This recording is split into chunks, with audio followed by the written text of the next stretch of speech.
I'm Heather Kinsey with today's Leadership Competency. Today's random competency is bossiness. That's not the truth. It's directing others. I say that in jest because I'm sure my staff think that I'm bossy from time to time. But I don't mean to be. I'm trying to develop this competency in a good way. So leaders who excel at this competency are very good at setting clear expectations that are reachable and realistic for their team, but still stretch them so they can grow and develop. They distribute work appropriately based on the talents and the skills and the resources that are available.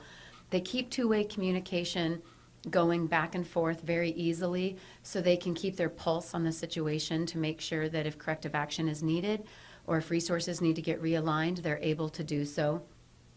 But in a nutshell, they bring out the best in people. They, in their direction of others, allow people to succeed. Leaders who overdo this competency have a tendency to be bossy or a bit too task-oriented. They also have a tendency to overload their rock stars. So when work needs to get done, they have go-to people. They're like, oh, so-and-so can do it, so-and-so can do it. And meanwhile, everybody else on the team is left not developing themselves at all or not getting the chance to do any goals or to engage in any goals or activities that stretch them. And that's not fair. That's not a good balance. Leaders that are overdoing directing others, they have a tendency to have such a strict adherence to their task orientation that they stifle creativity and innovation on their teams, which is also not a great thing and would probably, in my opinion, lead to resentment on their teams.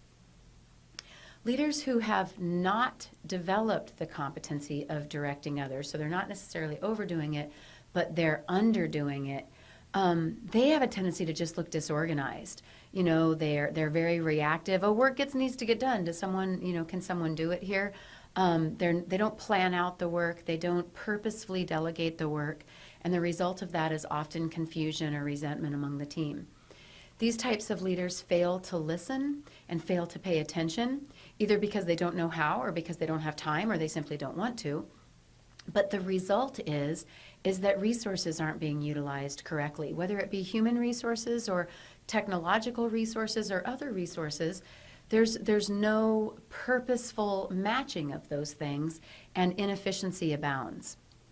These types of leaders rarely take the time to plan or manage the work, and the result, of course, of that is there's not a lot of feedback offered about how the work is being done or if we're behind or if we're on schedule or anything like that. And so you can imagine that leaders who have an underdeveloped competency, they also have teams who are probably confused and irritated on any given workday. This competency is a tough one when we talk about balance because it's a compilation of many other competencies. And just think about that. Directing others requires you as a leader to listen, to communicate clearly, to be a good strategic planner and a time manager and a project manager yourself. Conflict resolution has to be a competency as well. I mean, the list goes on and on. If you as a leader aren't willing to not only develop all of those primary competencies in order to have the outcome of this secondary competency, then I'm telling you, your teams are kind of in a world of hurt. And so I beg you to take a good hard look at yourself and to find a good balance.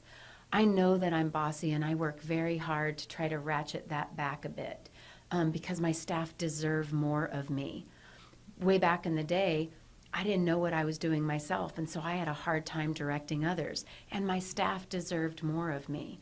And so every day I work on my balance, and I really hope that you find it within yourself to work on yours as well. All right, I wish you the best of luck. If you're interested in any other random leadership competencies, check out our YouTube channel or head on over to our website, or you can always go to my LinkedIn profile and scroll through all of the many posts that I give because they're there, every single one of them. All right, so thanks for joining me today. Wish you the best of luck, and cheers.